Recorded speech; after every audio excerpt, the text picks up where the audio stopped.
女人吃藕必定不丑。老话常说，男不拟酒，女不拟藕。女人一定要多吃莲藕，尤其是夏天。别的蔬菜都可以不吃，莲藕1天3顿都不嫌多。记得我坐月子那会儿，真的是顿顿有藕。今天跟大家分享一个莲藕的新吃法，很多人都没有见过。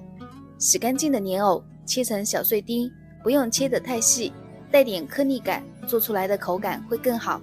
全部切好后装入大碗中，再加入提前剁好的肉末、胡萝卜丁、玉米粒，然后打入2个鸡蛋，再来调味，加1勺黄酒去腥，1勺生抽，少许蚝油，适量的食盐，再来点胡椒粉，1勺鸡精提鲜，然后把它们充分搅拌均匀。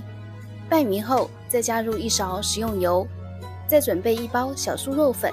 酥肉粉是将多种淀粉按照特殊的比例混合在一起的，用它挂糊，炸出来的东西特别酥脆，放多久都不会回软的，特别棒。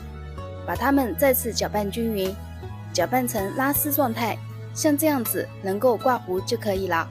起锅烧油，油温烧至6成热，再用勺子挖出1个小丸子，一个个放入油锅中油炸。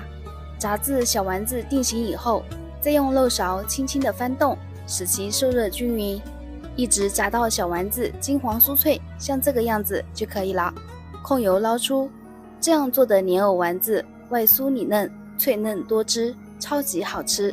表皮酥酥脆脆的，里面的莲藕丁清甜脆口，这样搭配的口感实在太棒了。没吃过的朋友们赶紧收藏好，你也试试吧。